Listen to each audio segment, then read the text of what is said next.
dans l'église, il n'y a plus rien. Oh oh, je lui ai dit, mon frère, mais le prophète est mort, mais le Seigneur Jésus-Christ est vivant. Alors il m'a regardé, il m'a dit, mais mon frère Didier, est-ce que tu crois que le prophète Branham est qui? J'ai dit oui, c'est un serviteur de Dieu que Dieu avait envoyé pour effectivement nous apporter la parole de cette heure. Alléluia. Bien aimé, parce que si vous lisez dans le livre d'Apocalypse, hein, permettez-moi de vous dire, de préciser, il y a le Seigneur qui est là, mais dans sa main droite, il y a 7 étoiles. Dans sa main droite, n'est-ce pas? La première étoile, c'est Paul d'Éphèse. Hein. Nous pouvons le dire. Hein. Mais Paul ne s'est jamais remplacé au Seigneur Jésus-Christ. Est-ce que nous pouvons le dire aussi? Oui, c'est dans le livre d'Apocalypse. Dans la main droite, il y a 7 étoiles. Et nous croyons que cette 7e étoile, c'est notre bien-aimé frère William Branham. Il n'y a pas 8 étoiles. Et il n'y a pas un 8e messager. Est-ce que nous pouvons dire Amen? Amen. Branham, notre bien-aimé frère, est le 7e messager envoyé à l'épouse. Mais permettez-moi de vous dire que Branham ne nous a pas sauvés. Un seul nous a sauvés. Il s'appelle le Seigneur Jésus-Christ. Alors le frère m'a dit, non, depuis qu'il est parti, c'est Ichabod. Il n'y a plus la gloire du Seigneur dans l'église. Non, frère. Comme nous sommes réunis là ce matin, la gloire de notre Seigneur est là présente. Ça, vous le croyez, n'est-ce pas? Sinon, comment il y aurait des guérisons? J'ai entendu beaucoup de témoignages de guérisons. Parce que c'est lui en qui nous croyons. Il était mort, mais il est vivant. Alors, imaginez-vous que quand j'entends ce genre de choses, et mon cœur bondissait, j'avais envie de me tenir debout pour dire, mon frère Fred, on parle de toi dans presque chaque brochure, mais là tu as tort. Et n'ayons pas peur de le dire aux gens. Alléluia. Oui, bien-aimés frères. Aussi grand que soit un prophète, personne ne remplacera notre Seigneur Jésus-Christ. Il est le seul Dieu véritable et la vie éternelle. Que Dieu soit loué. Et nous pouvons le dire avec assurance. Il y a une tombe qui est vide. Et cette tombe est la tombe de notre Seigneur Jésus-Christ.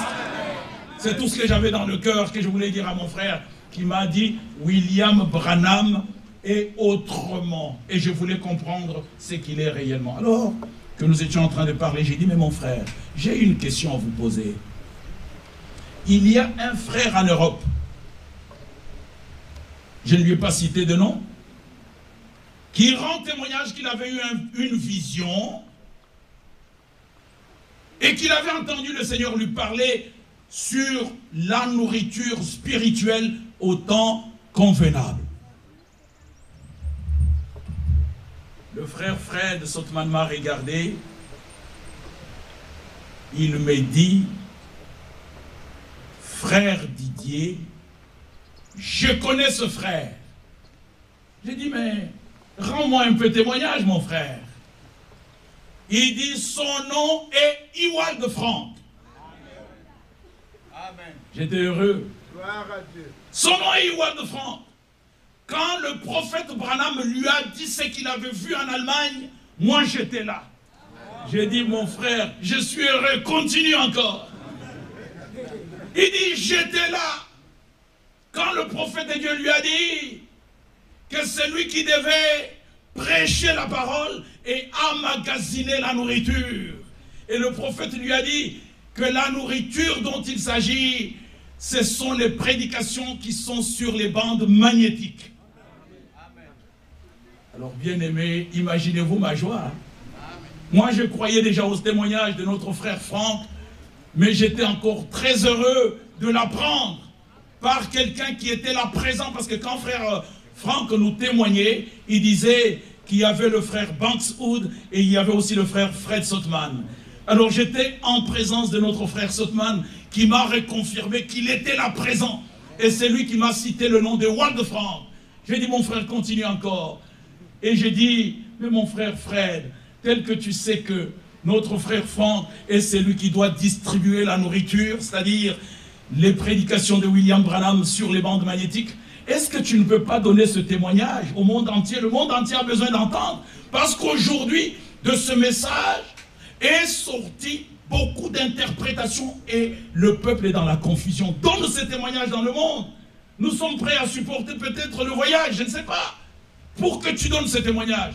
Le frère m'a regardé, il m'a dit, frère Didier, je ne peux pas donner le témoignage du Walde Franck parce que je lui ai dit de prêcher ce que moi je comprends du prophète Branham. Je crois que le prophète Branham est notre Seigneur. Bien-aimé frère, là où j'étais assis, j'allais tomber. J'ai dit, mon frère, tu dis quoi? Yes, brother Didier. Frère Branham est le Seigneur des nations. J'ai dit, mon frère, frère Branham n'est pas le Seigneur des nations. Moi, je ne le crois pas. Amen. Alors, bien-aimé frère, n'ayez pas peur de dire ce que le Seigneur t'a révélé dans sa parole. Et il m'a regardé, il dit, mais frère Didier, dis-moi, qui, selon Apocalypse, doit révéler les sceaux? Hey. Que Dieu soit loué. Amen. À chaque question biblique, il y a la réponse biblique. Amen. Il me dit, frère Didier, dis-moi, qui doit révéler les sceaux selon Apocalypse? J'étais heureux.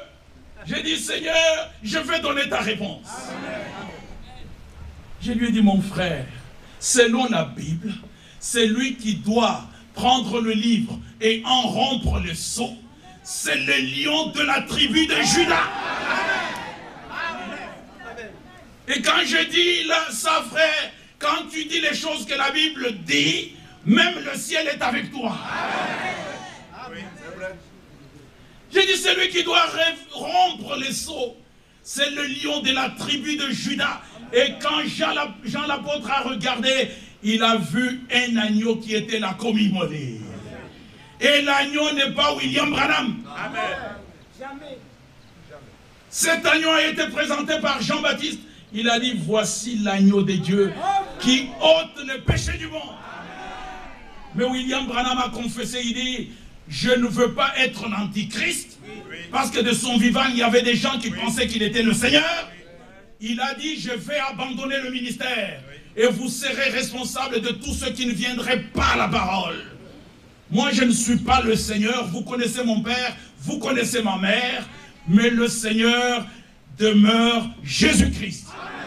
Ça, c'est ce que William Branham a témoigné. Mais il y a des gens qui sont restés avec ça. Et je lui ai dit ça, il me dit, frère Didier, qui a révélé les sceaux? N'est-ce pas William Branham? La suite de sa question, j'ai dit, non frère, William Branham n'a pas révélé un seul sceau. Est-ce que vous êtes d'accord avec moi? Parce que si vous lisez dans le premier sceau, prêché le 18 mars 1963, vous verrez William Branham qui confesse. Il dit, si le Saint-Esprit n'était pas descendu dans ma chambre, j'allais refaire les mêmes erreurs. Il y a un seul prédicateur qui n'a jamais fait d'erreur, c'est notre Seigneur Jésus-Christ. Mais tout homme, selon la Bible, est menteur. Mais seul Dieu est vrai. Quand il parle au travers de l'homme, c'est le ainsi dit le Seigneur, le ainsi dit le Seigneur reste toujours véritable. Donc j'ai regardé, j'ai dit, mon frère, ça ne peut pas être William Branham. Il m'a dit, frère Didier, tu dois croire que William Branham est le Seigneur des nations. Je lui ai dit, non, mon frère, le Seigneur des nations, c'est mon Sauveur Jésus-Christ. Et puis je lui ai dit, dans le premier sceau, William Branham a confessé que si le Saint-Esprit n'était pas descendu dans ma chambre, j'allais faire les mêmes erreurs. Voilà ce qu'il m'a révélé. Avant, je disais que celui qui était sur le cheval blanc, le cavalier sur le cheval blanc, qui avait l'arc sans flèche, c'est le Christ, mais le Saint-Esprit m'a dit que c'est l'Antichrist. Est-ce que vous voyez, bien-aimé? C'était un homme sincère. Un homme sincère. Et le frère Fred m'a dit, frère Didier, tu ne crois pas à ça parce que tu n'étais pas avec nous dans le Sabinon Canyon. Si tu voyais comment l'ange est descendu pour montrer à son serviteur ce qu'il devait faire, tu ne dirais pas les choses de cette manière parce que les cimes des arbres ont été coupées. Il m'a raconté beaucoup de témoignages. Il dit d'ailleurs, le prophète ne voulait pas qu'on vienne avec lui. J'ai dit, oui frère, parce que vous n'avez pas la capacité de supporter des choses surnaturelles des dieux.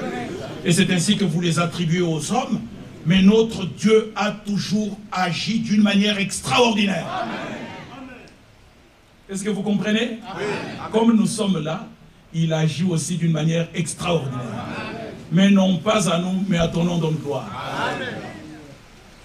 Quand j'ai fini, frère, écoutez, je vais vous rendre ces témoignages jusqu'à la fin, mais peut-être que ça n'édifie même pas, mais c'est pour vous dire, bien-aimés, que nous devons avoir nos regards fixés sur Jésus-Christ, qui est le chef et le consommateur de notre foi. Alors que j'avais ma Bible et que je lisais dans le livre d'Apocalypse, le frère Paul Friesinger me regarde, il me dit, Brother Didier, tu lis la Bible? Est-ce que tu prêches la Bible? Parce que nous ici, on ne lit plus la Bible. J'ai dit, mon frère, William Branham nous a dit que ce livre est mon absolu. Amen. Et il doit être aussi notre absolu. Amen. Je le lis nuit et jour. Selon la parole qui est dite, heureux l'homme qui médite la loi de l'Éternel. Qui la médite nuit et jour. Il est comme un arbre planté près d'un courant d'eau. Tout ce qu'il fait lui réussit. Que Dieu soit loué. Alors, à la fin, je lui ai dit, mon frère, maintenant que j'ai entendu ça, et sache que le frère Franck fait un grand travail dans le monde, la parole de Dieu est prêchée dans le monde entier, jusque dans les confins de la terre. L'Afrique a déjà entendu, au travers de ce ministère que le Seigneur a laissé.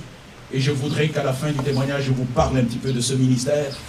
C'est un ministère, alléluia, de ce ministère que le Seigneur a laissé après le départ à la maison. Je lui ai dit, mon frère Fred, je voudrais maintenant que tu puisses prier parce que je veux partir. Il a dit, fermons les yeux. Nous avons fermé les yeux. Frère, écoutez l'invocation. Il a dit, Seigneur Joseph, j'ai ouvert les yeux. Je suis devant le Seigneur. Le Seigneur écoute ce que je suis en train de dire. Je ne vous mens pas. J'ai ouvert les yeux, je ne pouvais plus continuer la prière. Seigneur Joseph. Je me suis remué, j'ai remué la chaise, j'ai dit, où suis-je? Et quand il a terminé, j'ai dit, mon frère, frère, mais comment? Pourquoi Seigneur Joseph? Il dit, yes, brother. Les gens pensent que quand William Branham parlait de son fils, c'est Billy Paul. Non, ce n'est pas Billy Paul, c'est Joseph qui est son fils. Parce que lui, il est Dieu et Joseph est le Seigneur.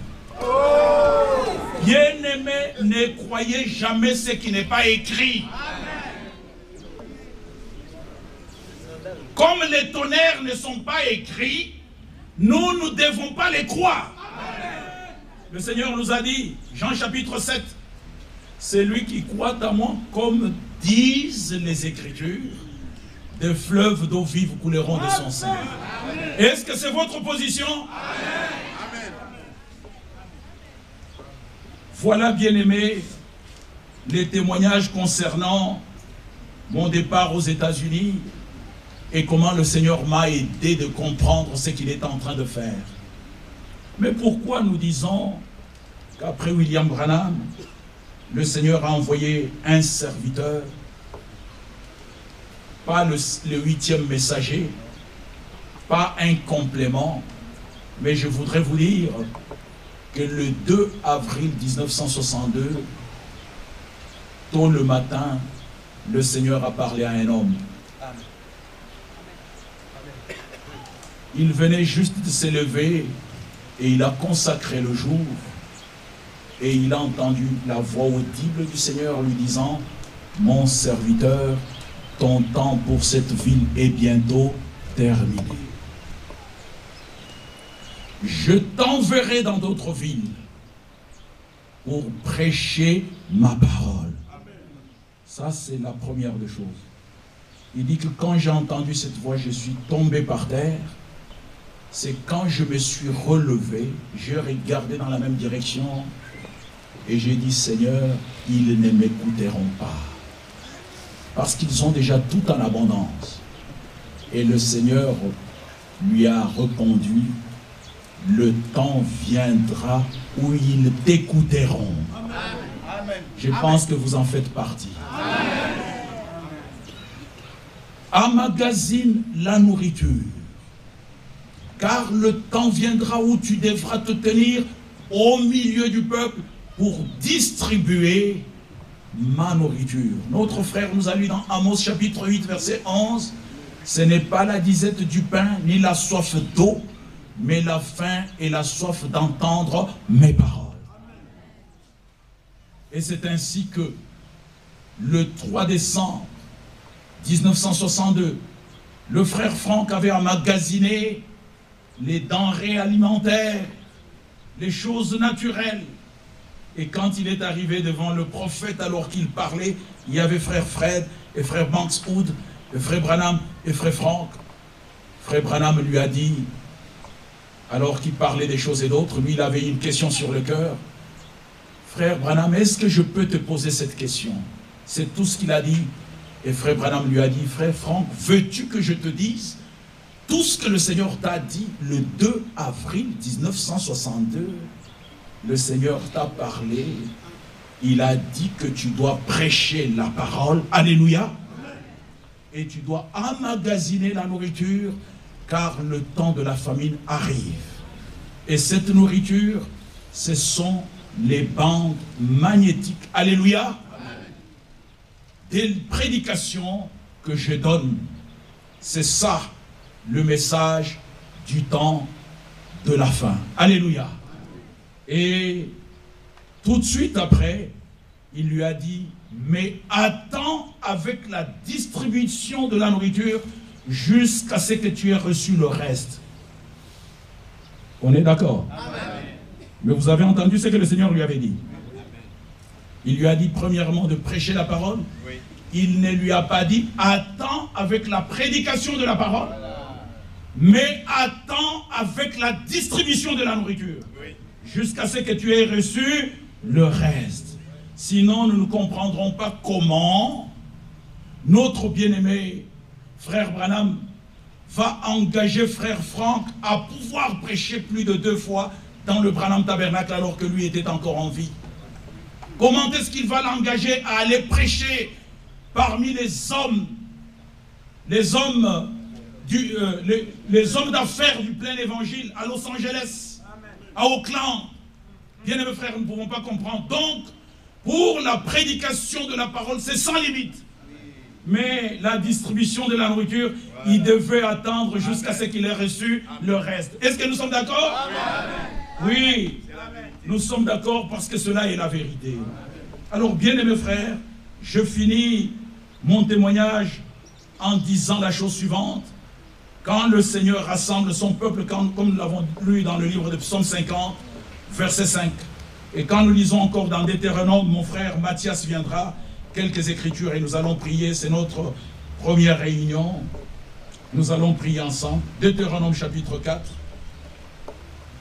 verset 10. Est-ce que vous aimez la parole? Amen. Nous croyons, bien-aimés frères, moi j'ai grandi sous ce ministère de notre bien-aimé frère Ewald Franck, mais je crois que le prophète messager, c'est William Branham. Amen. Et je peux vous dire que William Branham n'est pas le seul prophète en qui nous croyons. Nous croyons la doctrine des apôtres et des prophètes, Jésus-Christ étant la pierre angulaire. Amen. Parce que William Branham lui-même, sa prédication tout entière, nous a ramené à la prédication des apôtres et des prophètes, Jésus-Christ étant la pierre angulaire. C'est ainsi que nous pouvons dire, selon Ephésiens chapitre 2, nous ne sommes plus des étrangers, ni des gens du dehors, mais nous sommes concitoyens des saints, gens de la maison des dieux. Nous avions été établis sur le fondement au singulier des apôtres et des prophètes, Jésus-Christ étant la pierre angulaire. Ça, c'est l'absolue vérité. Nous sommes dans Deutéronome chapitre 4, verset 10. Lis, mon frère. Deutéronome 4, 10. Deutéronome 4. Nous lisons. Souviens-toi du jour où tu te présentas devant l'Éternel, ton Dieu. Horeb